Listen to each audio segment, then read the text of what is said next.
Settling in a bit. With this theme, the Buddha has given this Dhamma. We are the heirs to the Dhamma.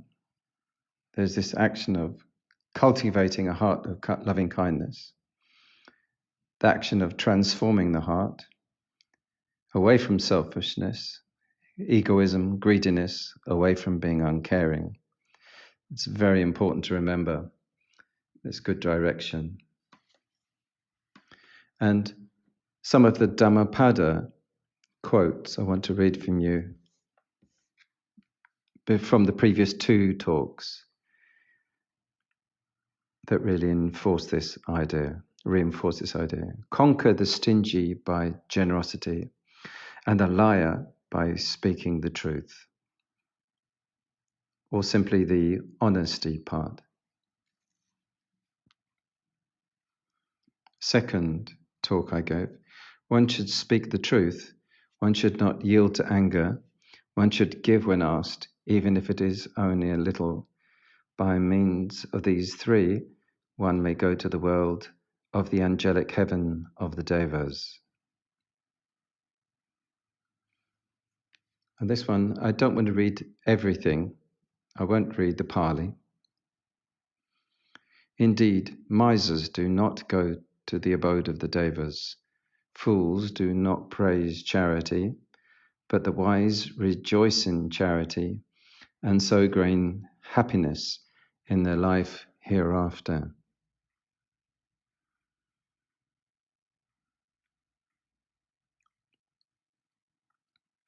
And this theme, which is about the gift of dana, the gift of Dhamma. The gift of the Dhamma excels all gifts. The taste of the Dhamma excels all tastes. Delight in the Dhamma excels all delights. The eradication of craving overcomes all ills. And the source of this, these were responses by the Buddha to questions raised by Sakka, who was one of the kings of the celestial gods, overlooking the Tavatimsa realm. I won't read the entire thing. Essentially, Devas were quarreling about the highest pleasures, and they said, among gifts, which is the best? Among tastes, which is the best? Among delights, which is the best? Why is the eradication of craving said to be the most excellent? Sakka had listened to them quarreling and went to the Buddha to ask these questions, and this was the answer that he gave. We don't have time to go through the entire thing. The Buddha replied, Sakka, the Dharma is the noblest of all gifts, the best of all tastes, best of all delights. Eradication of craving leads to the attainment of arahatship and is therefore the greatest of all conquests.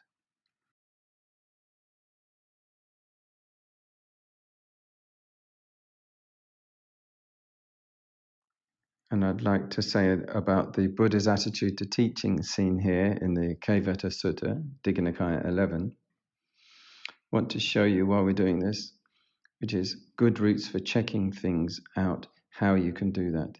So I'd like to introduce you some of these ways and routes that I found. This is a map I made of the suttas.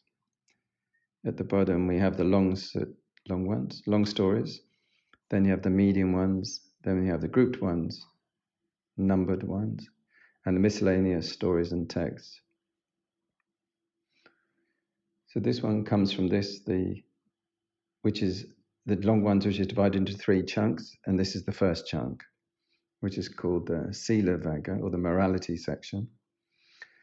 And it's the 11th one of those, Kevatta. Kevatta was saying, what can't we popularize the Dhamma and get more and more and more people? There weren't very many people staying with the Buddha at all. And he said, we can go down and do some miracles. They knew how to do that, to levitate and manifest things. And the Buddha wasn't having any of it. He said, no, that's kind of prostitution, is what he said. It's like someone going into the town and taking all their clothes off, doing a dance in the square to attract attention. So he said, no, we're not doing anything like that. But he said, there is a miracle, and that's the miracle of instruction. So what is that? And what is the miracle of instruction? There's the case where a monk gives instruction in this way. Direct your thoughts in this way. Don't direct them in that way. Attend to things in this way. Don't attend to them in that. Let go of this. Enter and remain in that. Enter and remain in that refers to meditation states. This Kevatta is called the miracle of instruction. And that's from the Kevatta Sutta, short excerpt from it. On that theme, I wanted to share whereby I had this challenge of sharing the Dhamma in the Philippines, which is a non-Buddhist country. But however, there are a lot of Chinese people there, Taiwanese people. And because of that, they've founded this school founded by Chinese Buddhists, by a Buddhist temple. They invited me over as a Theravada monk, even though it's a Mahayana temple. I could speak English. All of the kids there speak English. And it's a regular school, teaches curriculum. And they have a population of more than 1,000 students, which is probably more than doubled now. Other schools went bankrupt over COVID. So I was asked to teach students aged 12 to 17, mixed ethnicities, mostly Filipino, some Chinese. And as you can see, a whole slew of languages that were mixed in there. But the official language of the school was English. Their language is generally Visayan. They also speak Tagalog. And obviously Chinese is there too. It's down in the right-hand corner of the Philippines, on the coast. You go from there, can go from there to Darwin. It's this area here. And it's the home of people like President Duterte and his daughter, sorry, Duterte. So again, it's not fundraising. I do not currently touch money. This project lasted 4.5 years, 2017, 2022, and everything went pretty well all in all.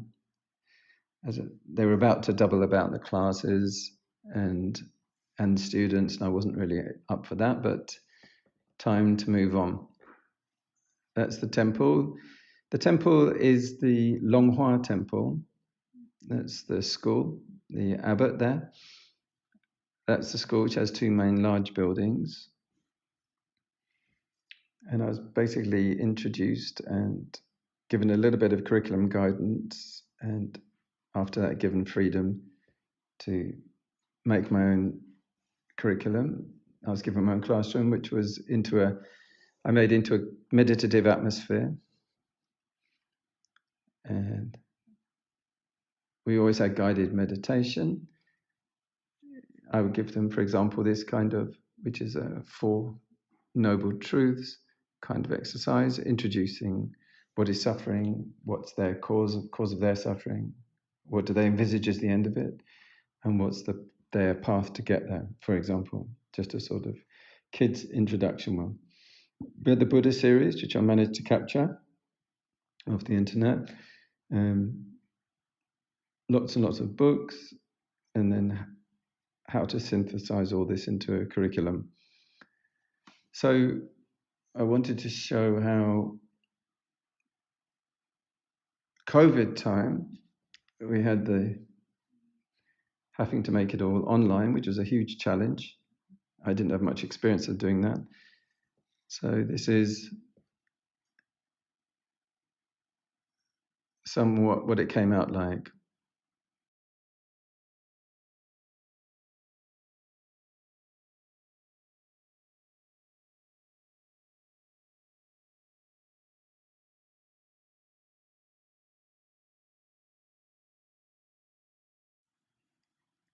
It's not actual facial recognition there.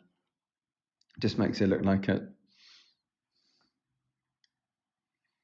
So basically what I wanted to do with the main 5 things we had to do, which was the Buddha's life, self-care, citizenship, and the Buddha's teachings, and then guided meditation. And so here's how I wanted to make it fun and as if they were arriving at school and back at their class. So I took some pictures around the school and linked them up and then simulate arriving at the classroom. And then divided up the class into 5 different subjects of 8 minutes each. Just want to show you roughly how that worked. One was to have lots of the Buddha series, 54 episodes available. They would just click on those, then they would play. I found out how to store it on there. And teenagers have a lot of problems, and there are mindfulness-based books which help them to deal with things like that. Eating disorders, bullying, teen anxiety, panic, social media addiction. This is just one page of 7 of these. There are about 80 books, something like that. And then bullying amongst girls, you name it. Procrastination, divorce, gender quest, all sorts of things. It's largely a combination of CBT techniques and mindfulness. It's not only changing your thinking, it's also letting your go and stepping back, breathing, taking time out, learning to observe. So just go back to where we were. So that was this section. There's citizenship, which was given by the government, and then Buddha teachings.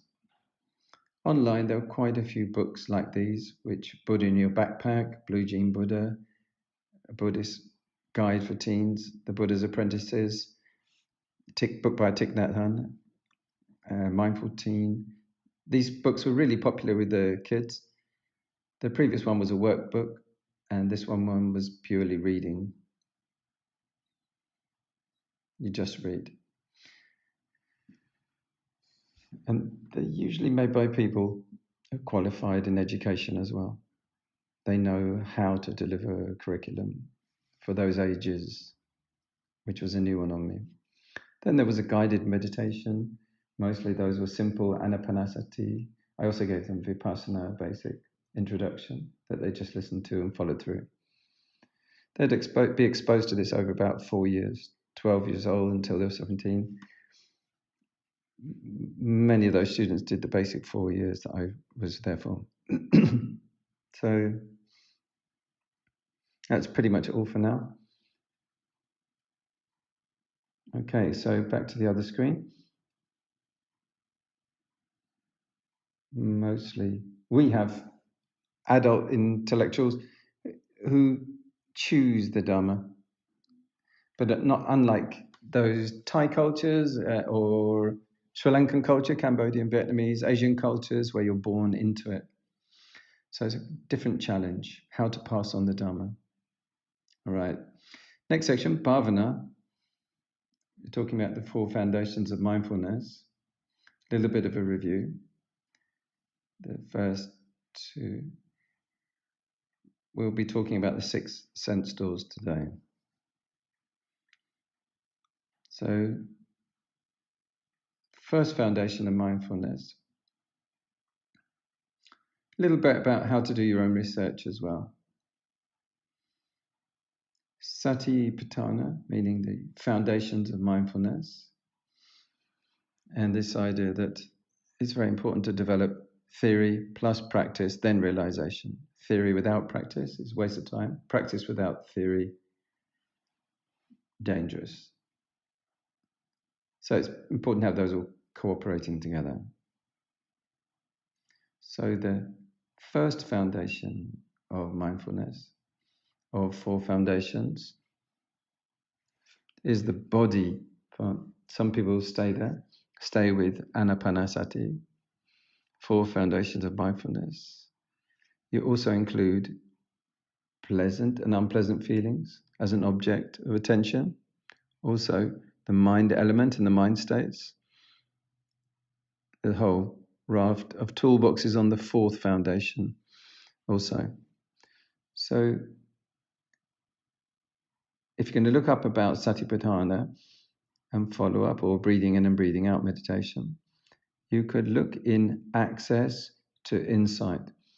That's a very easy way to look up subjects. So I want to show you about my method, just sharing things that work for me. So if they don't work for you, or if you don't feel you need it, then that's fine.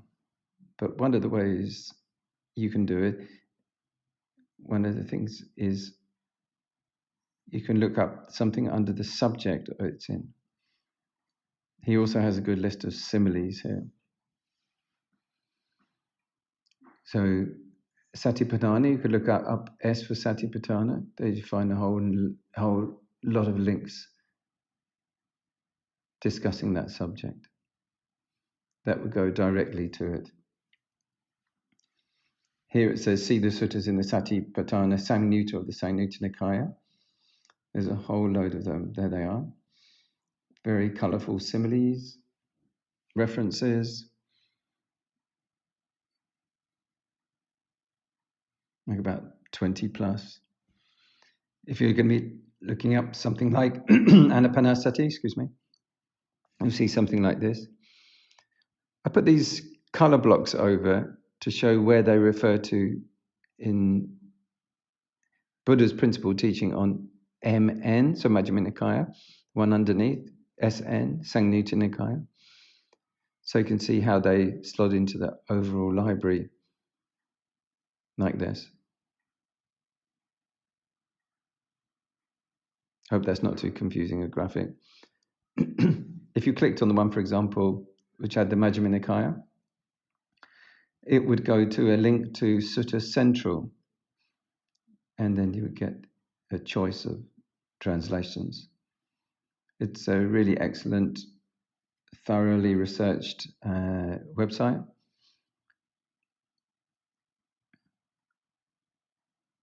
So we're just going to this, which is Anapanasati, first foundation of mindfulness. These are single point meditations we're going to look at, which include the Anapana. So for example, Anapana can just be focused at the entrance to the nose, the mukha. And these come under then the Samatha meditations. One of the things that was a good frame of reference for me was the list of the 40 kamatanas, the 40 meditation subjects. So mindfulness of the physical body, mindfulness of breathing, and analysis of the 4 physical elements shows up in that checklist. If you see the whole 40 meditations, we don't have time to do it all now. They can be broken down into 4 columns. The first one is the 10 kasina meditations, which I also teach sometimes.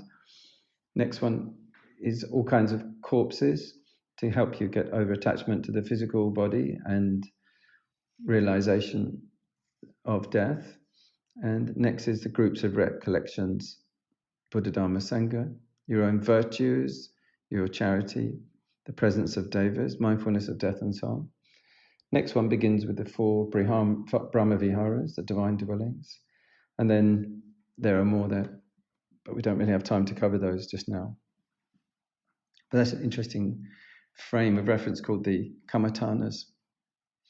They are assistant to assist your meditation. So back to our first foundation of mindfulness.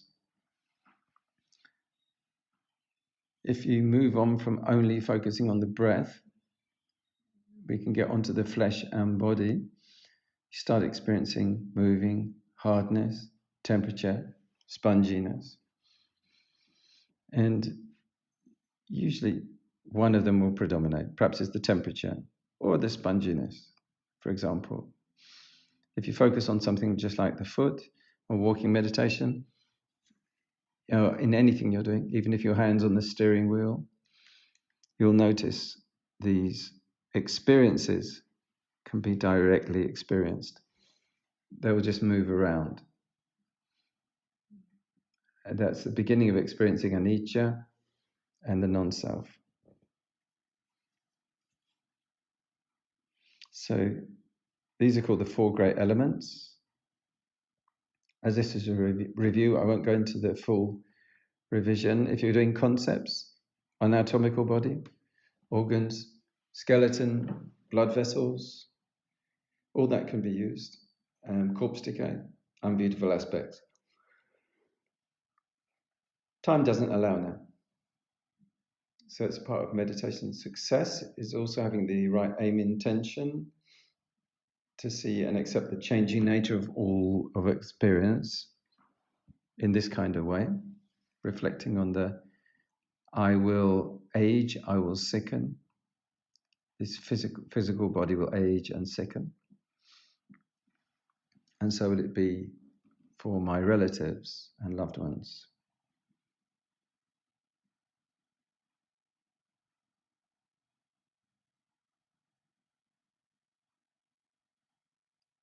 Not only us, but everything around us as well, physical objects.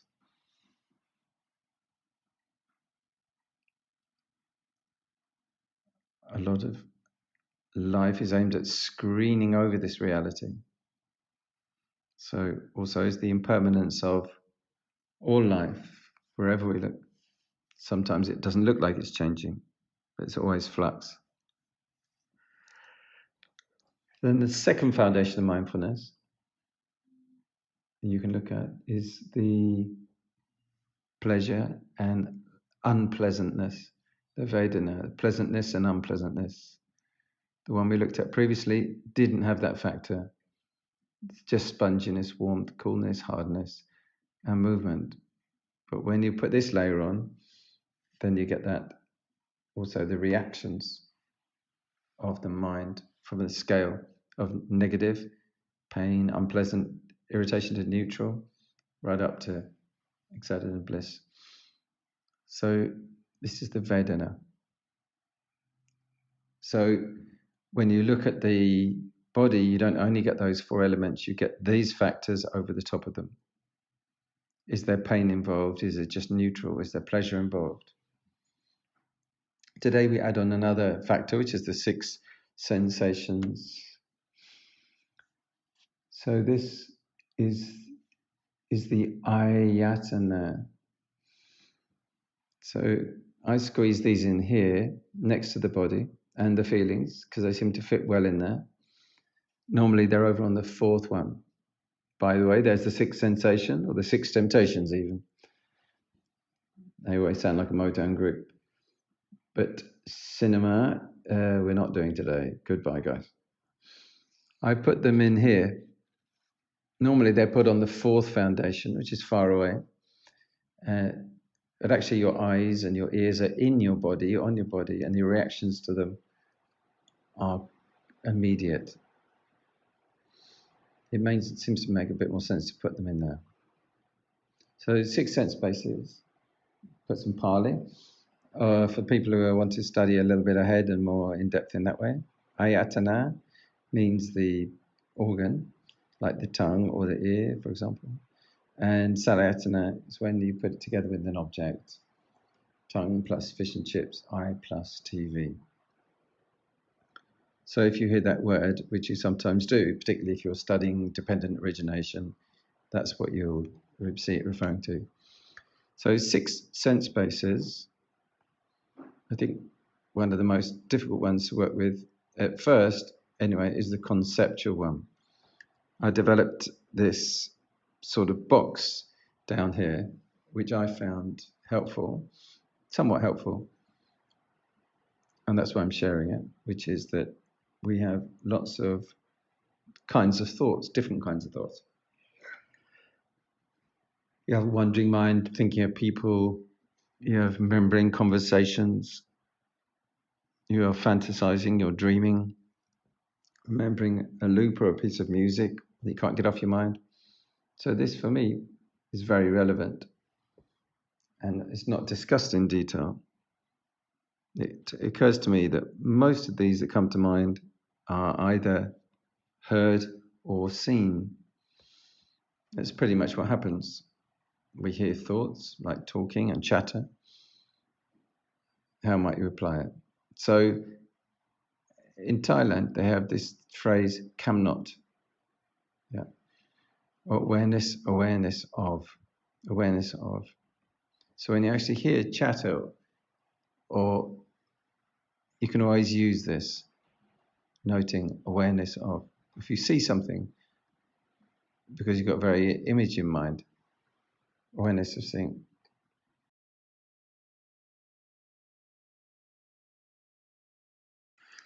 Or someone saying something that's stuck in your head. If you've got a strong image, awareness of seeing, it give you a little bit more distance for the mindfulness to be effective. This is a sort of simulation I did. Someone who's meditating, they've got that kind of wandering mind, distracted thinking, and some of those topics that might come up in your mental experience. So you might remember something like, what kind of shoes were they wearing? Or you might have subjects that come up that are weighing on your mind. Or you might simply have some plans or thoughts. Your mind is elsewhere. So all of these, you could do awareness of seeing, awareness of hearing, or you could specifically do them like planning, remembering, and then return to your primary object, breathing, or in the nose or in the belly. So often that's what we're working with, is distractive thinking. Someone was saying they were really thinking, they were supposed to have zero thinking, empty mind. A lot of people think that's, so they think they feel like they're failing if because they have a lot of thinking. So I think this is encouraging to realize that no, it's just like the stomach is kind of digesting all day. Your brain is sort of digesting all day as well. It's just a natural part of its functioning.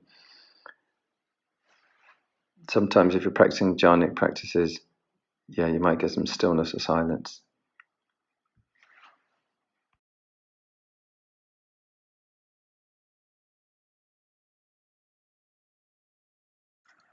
So awareness of seeing, awareness of hearing. Give it a try. If it doesn't suit you, it doesn't necessarily suit everyone. So the map which I made, you can take a picture if you want. You can use a screenshot. You can take a photo of the table here. And this now has the first, the second, and a part of the fourth, the green one. It's the fourth foundation of mindfulness, from the fourth foundation of mindfulness, just a part of it.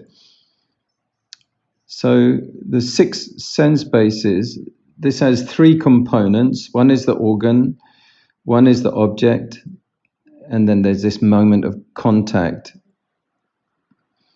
In Thailand, people would talk about it like a matchbox. You have the match, you have the box, and you have the strike. And Buddha even used that simile with the world is on fire sutta. So you always have this contact. Contacts, contacts, contacts, and contacts.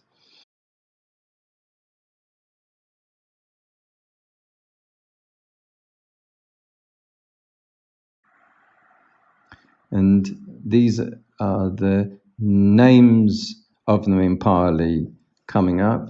There are 6 different kinds of consciousness. These 6 different vijnanas, as they're known. 6 different kinds of awareness. That's a very important point. It's not just one person hearing, not one person smelling, not one person tasting. There are 6 different teams almost. And they are different, and they're not all experienced by one person. That's a key to understand how the non-self aspect works. I'll just repeat through that. The consciousness, which is hearing, which hears, when the contact is ongoing, when you totally focus on another part, say your feet, that one momentarily stops being there. They are not constantly running all the time.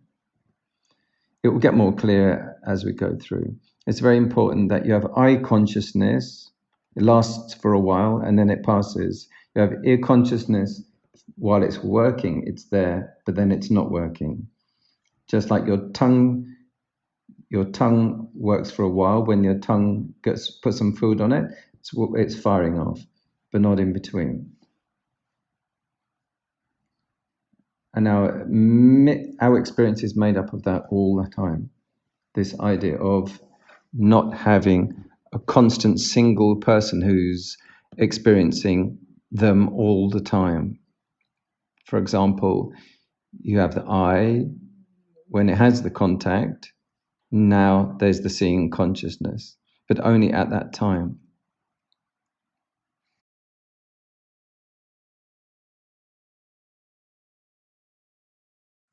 Object seen, organ, the contact. So with this one, you could be doing awareness of seeing when there's an object and you find yourself looking at something with real interest, say a kangaroo or whatever, seeing, or awareness of seeing, and then you become aware that the contact is happening. Normally we're running on automatic and we're not really aware that it's happening. So I see where we can learn a bit more about this from the Buddha in the Suttas.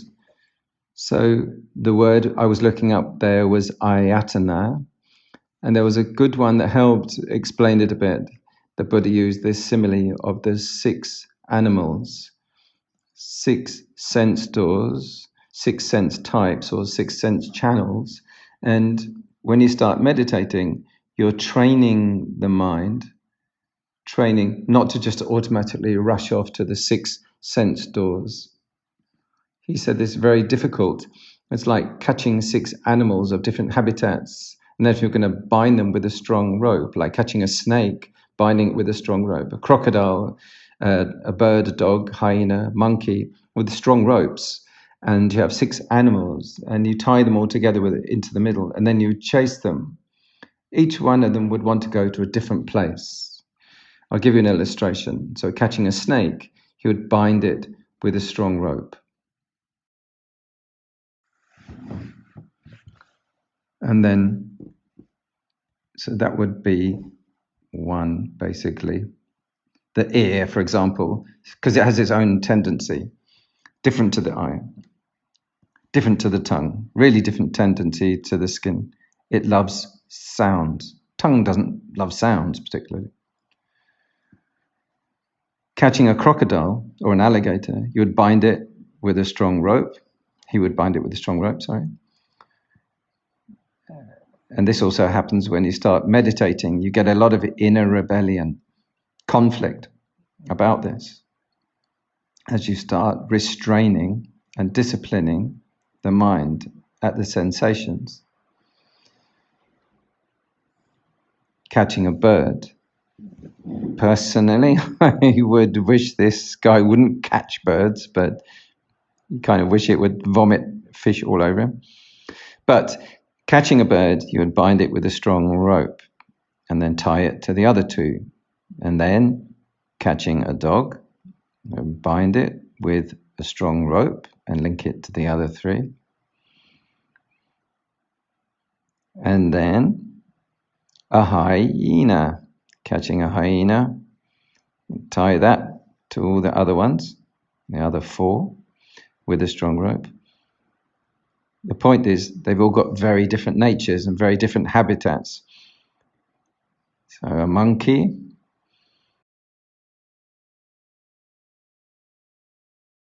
so then those 6 animals of different ranges, of different habitats, would each pull towards its own range and habitat.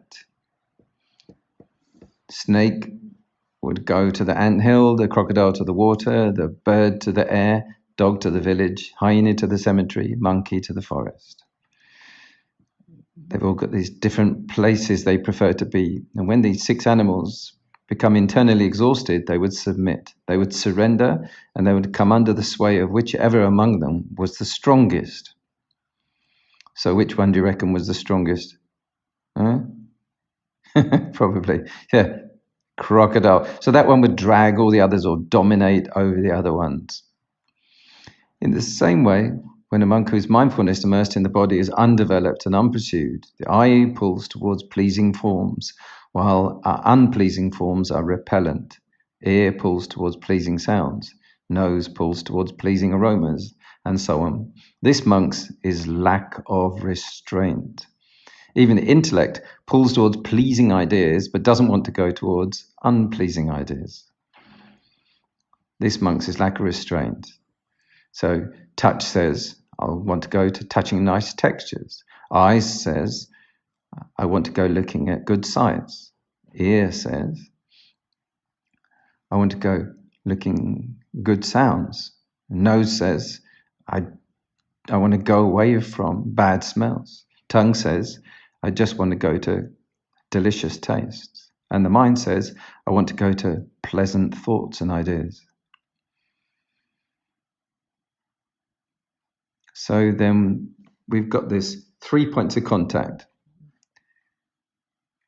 In the same way, when a monk whose mindfulness immersed in the body is undeveloped and pursued, the body pulls towards pleasing tactile sensations. So then you've got the contact, awareness of touching. That's when you would intersect with mindfulness. Eye pulls towards pleasing forms, while unpleasing forms are repellent. Awareness of seeing. That's when you can intervene at the point of contact. The ear pulls towards pleasing sounds, while unpleasing sounds are repellent. And this stops the flooding effect. A lot of time we get overwhelmed with over sensation. And that's what we're going to be looking at in the upcoming things. So whatever you do with each one of these 6 sense doors, that's your karma. Each of them has an independent, individual karmic stream. Your eye has its own life. Ear has its own life based upon all the different actions that you've done with it.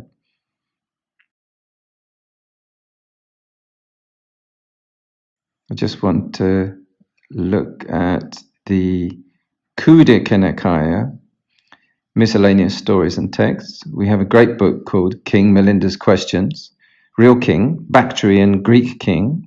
Bactria, Greece, used to extend to above Afghanistan. And they recorded the invitation of a monk, and the king debated with him. King was very frustrated, but very intelligent, really wanted to learn. So the king asked the monk, what's the root? Are the 5 sense bases produced from various karmas or all from one? Is it just one person who does all these, the seeing, the hearing, and the tasting? Or are they individual? He says, from various karmas, O king. Give me an illustration, he says. If you were to sow 5 kinds of seeds in a field, the produce would be of 5 kinds. So it's a very subtle way to put it. Something like this. So if you do things with your eye, make actions with your eye, habit of looking at certain things with your eye, it will have its own reactions, its own consequences. People get addicted to something like pornography from their eyes. That's how they get it. And that has its own karmic, or gambling, or food addiction. That would be for their tongue.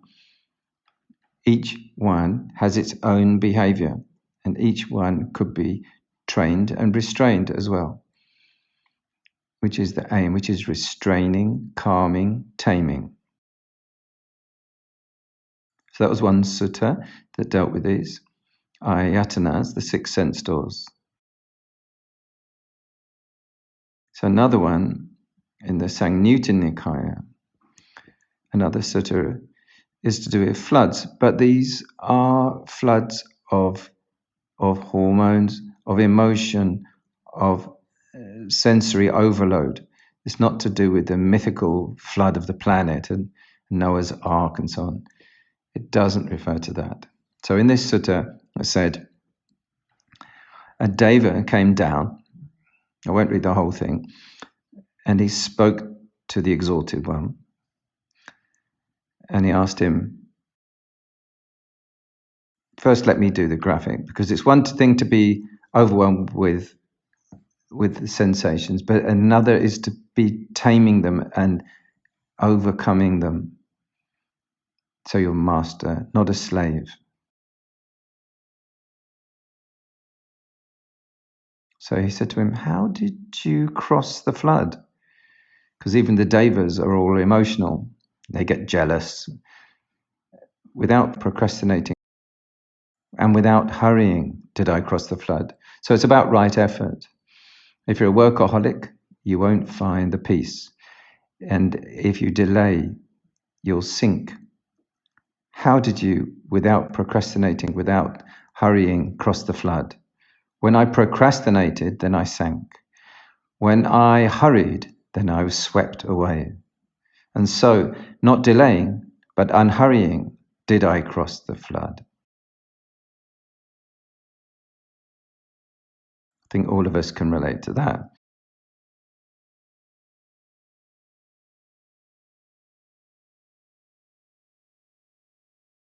So it's another thing where it shows the vividness of the Buddha's similes as well. When you put them to graphics like this, you can see how descriptive he was. He was so good in doing this. As an illustrator, I can say that. Amazing now what length of time since I met a saint with all his passions quelled. One who neither delaying nor yet hurrying has got past the world's stickiness, the craving. Thus spoke the deity, and the teacher approved, and then left. So now there was also a riddle involving 12 whirlpools. When I was searching Ayatanā, sense bases. Here's a clue as to what the 12 whirlpools might be in the riddle. You've got 6 sense bases and 6 feelings that go with them as well. So back to the riddle. So this reminds me of that bit in Lord of the Rings where Frodo tests him with but one route. With but one route, 2 rip currents dragging this way, that way, with triple stain and arenas 5. The ocean with its whirlpools 12, the quaking abyss, the sage has crossed.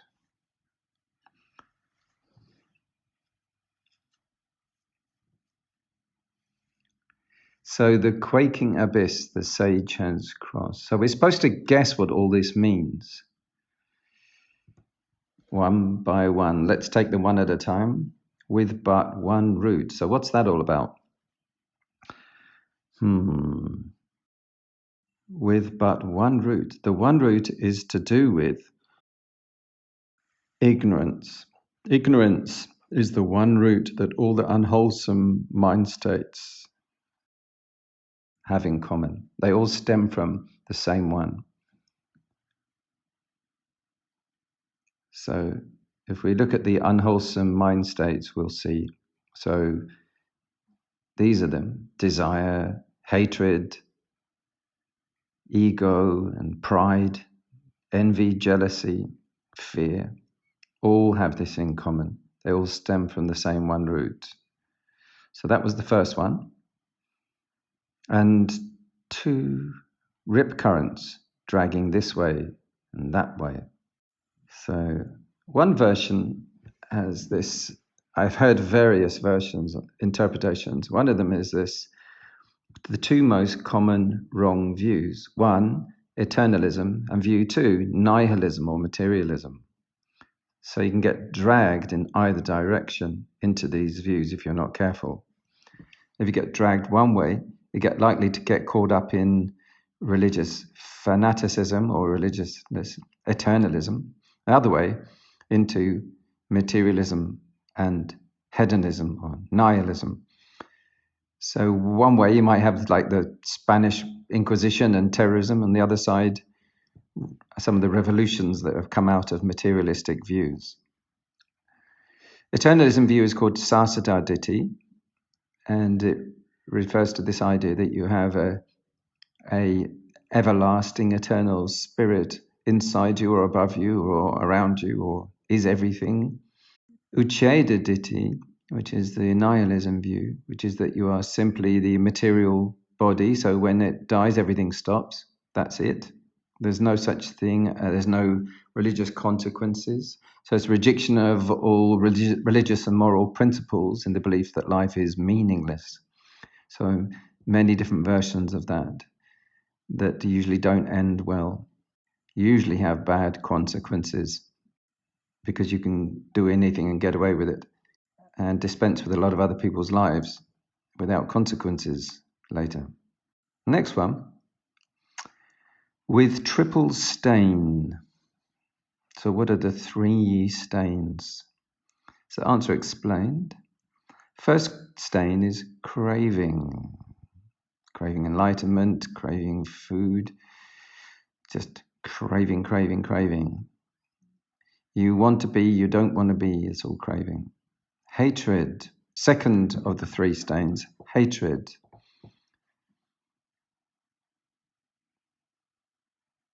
Little hatreds and huge hatreds. Adolf Hitler saying, I told you I don't like Cheerios. So you shouldn't laugh about things like that. Third one, self-centeredness. A great third stain there. Narcissistic personality disorder of various kinds. So next bit, and arenas 5. So we all know what arenas look like. What's it got to do with this? So body, feelings, perceptions, mind states, and those 6 sense doors. These are often how the Buddha broke down our personal experience. So cravings have to play out somewhere. On our body, on our 6 sensations, those triple stains have to perform somewhere. Those are the 5 arenas that they play out on. They perform on. That's the idea of that part there. The arenas 5. Then the ocean with its eddies, 12. Eddy being a turbulent water. So the eddies, 12. You have those 6 sense doors and there's 6 sense objects, but you also have the 6 pleasant and unpleasant reactions, which also is listed as part of those 6 turbidities there.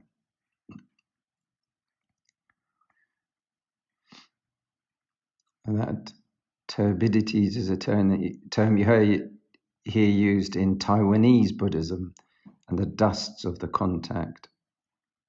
6 turbidities. The ocean is craving itself. It's insatiable. Can never be satisfied. And then the quaking abyss the sage has crossed. So the abyss is also this bottomless, huge chasm in the ocean. Is this craving. The abyss is craving itself in this aspect, has no foothold, and it's unfillable. It can't be satisfied. Okay, so next week we have the 3rd foundation of mindfulness, next session. So 15 minutes of meditation to come up.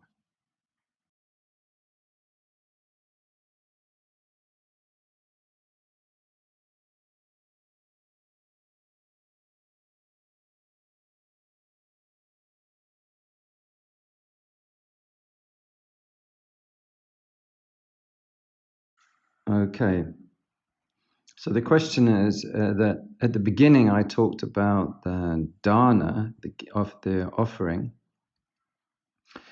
There was a Dhammapada that said, when asked, even give a little. So the request is to talk about that. It's the reflex. The reflex of many people is just to say no. So I think the main important thing there is just to respond.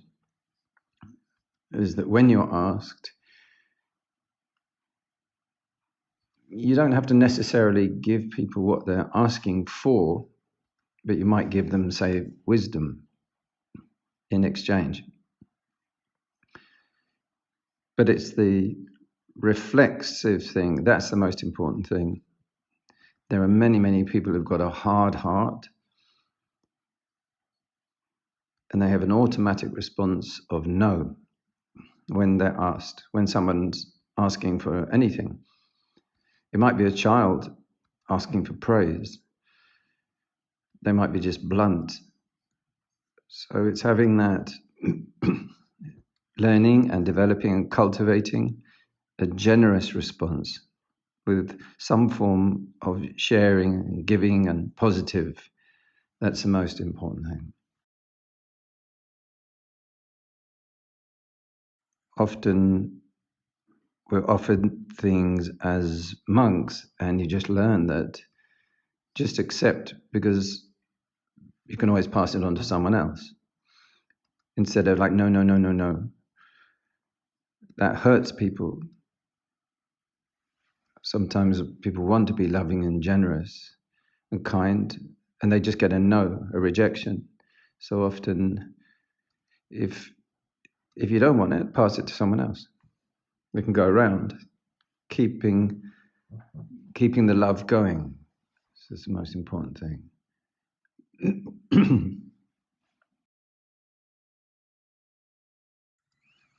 So there was a question about non-self when one sensation is stronger and dominant and the other ones aren't active or aren't dominating. Why does it have to be non-self? So this is by observation, personal observation. You have to catch this and see that in action.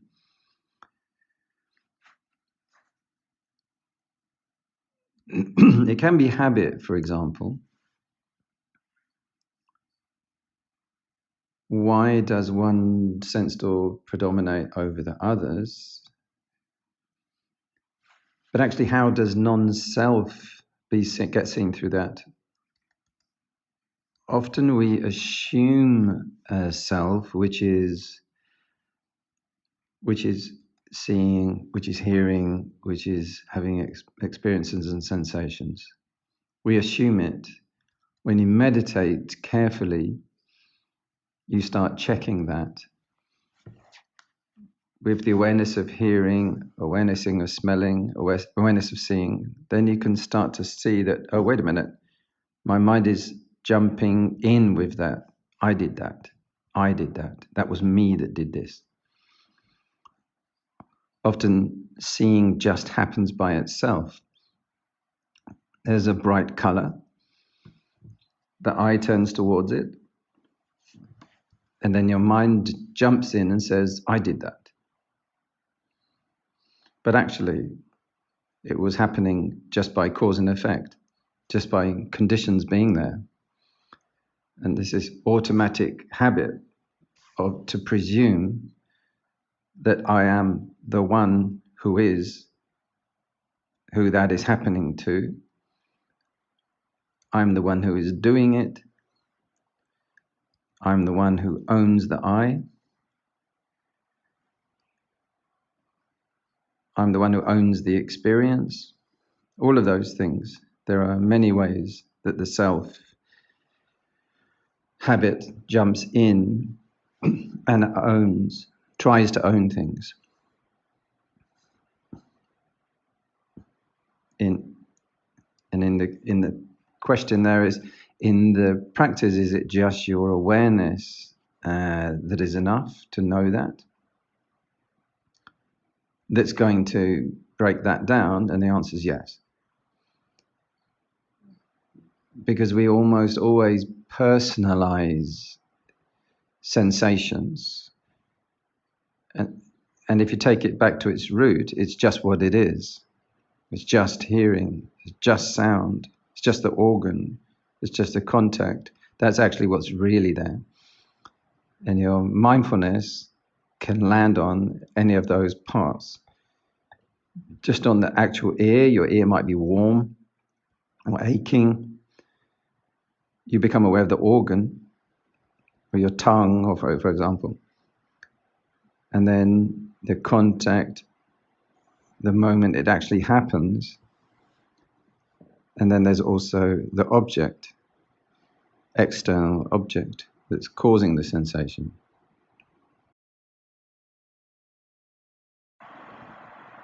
There was a famous sutta where someone didn't have much longer to live, and they asked the Buddha to teach him. And the Buddha said, this isn't time, I'm doing my arms around. And the man said, I might not have long to live. And the Buddha knew he didn't have long to live. And he said, not now, not now. And the man said, please, please, please, please.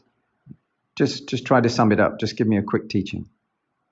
Because you never know, you never know. And he said, okay, in the seeing, there is only the seeing. In the hearing, there is only the hearing. In the tasting, there's only tasting. And he went through the 6 sense doors, and he basically said, that's all there is. Nothing more than that. So you could say that possibly for the experience of a very advanced person, that all of the personalizing, I used to be the one, I will be the one who's going to be hearing that sensation. I'm going to be the one who's feeling that feeling. I still remember when I felt that before. All that self-referential experiencing, that's the entangling, that's the turbidity, involving yourself in that. And then you get lots of turning around, me, I was, I will be. That goes on and on and on. And that you do that from just one sensation. You can do it from the eye, you can do it from the mind, you can do it from the ear, you can do it from the nose, you can do it from the tongue, you can do it from the skin. You can do it for all of the sensations, pleasant and unpleasant as well, from the sensations, from the feelings. I feel great, I feel good, I will be feeling good, I will be feeling great, I used to be feeling great.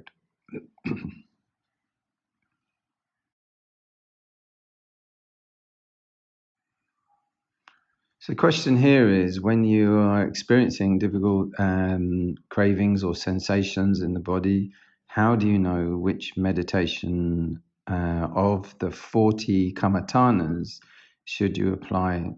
And how do you work with those? So in answer, like with the 2 similes of the turbidity, or the 2 eddies, the 2 rip currents,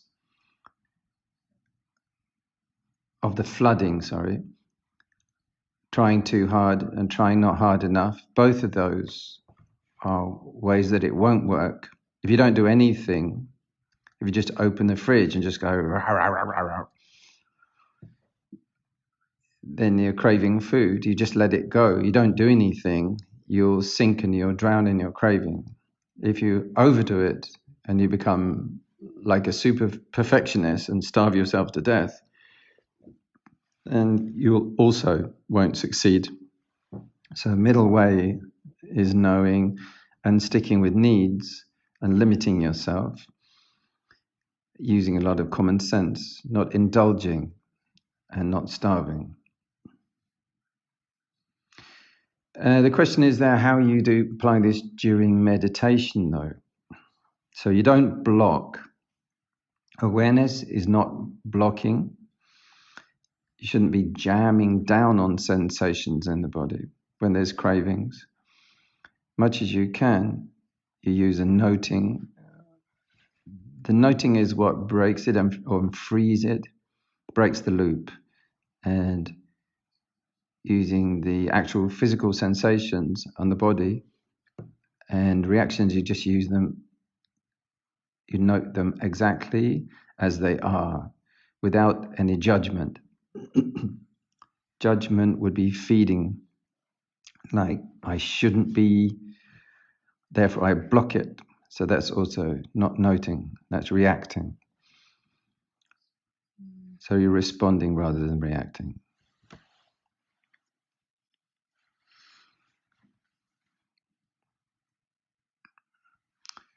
So the question is, whatever the body is feeling, you work through that. That was the question given.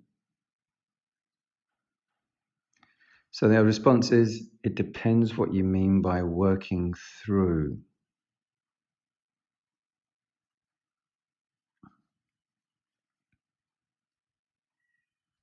Question is, rather than involving in craving.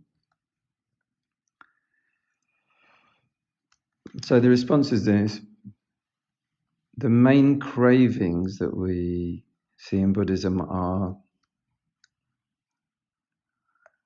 I don't want this to happen, is the first. One form of craving. Another one is, I wish I was feeling that and not this. So that's also a craving. And another one is, I want to feel this more and more. So 3 basic cravings, the tanhas. And all of those depend on attachment. So if you find yourself reacting in those 3 kinds of ways, one way simply is to let go, is not to be feeding, not to be driving and pushing and doing something. You talk about working through. Don't do that. Just relax back off, and rather than try to make something happen, try not to make things happen, or craving for something else to happen. Those are the 3 tanhas. They depend on attachment. The attachment can be an ideal, an idea. I wish it was like this. If you're having wishes in there, you're not noting. Noting is really neutral. You do it with equanimity. See things exactly as they are, not as you want them to be.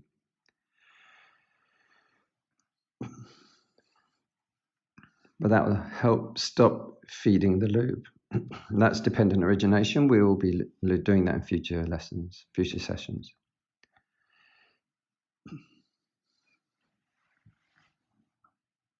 I hope that helps. So any more?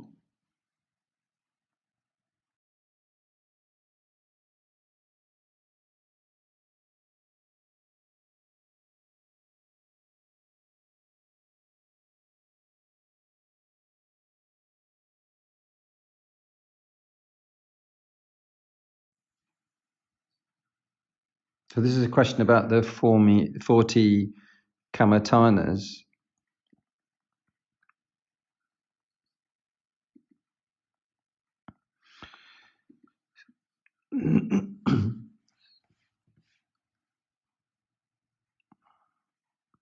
So the question is about how to apply which kamatanas when, for what condition, and how you apply them.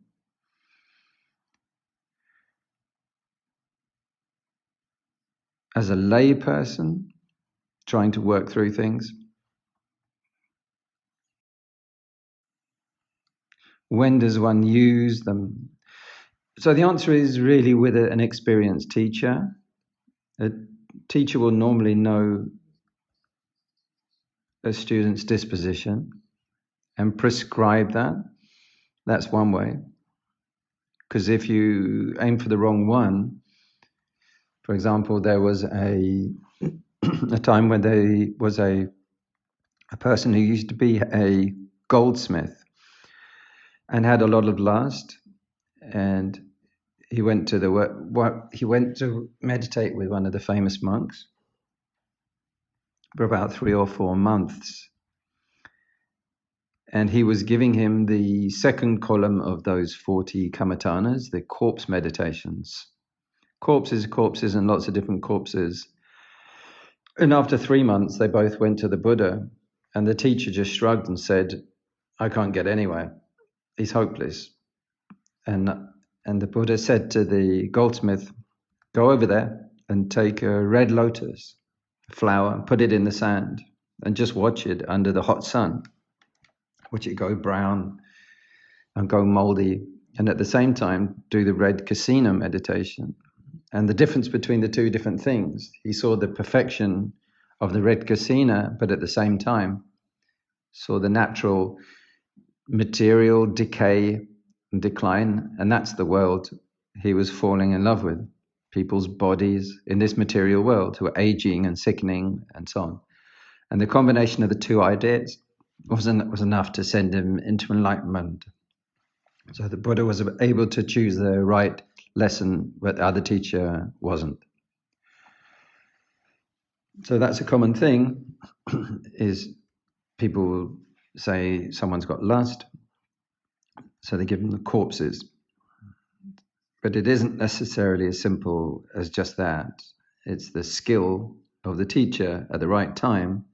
That can also change for different days, different times, different phases of growth.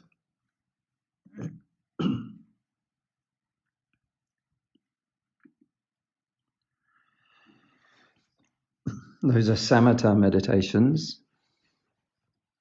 Satipatthana is a vipassana meditation. The way that you have to learn to do those to complement each other is very important.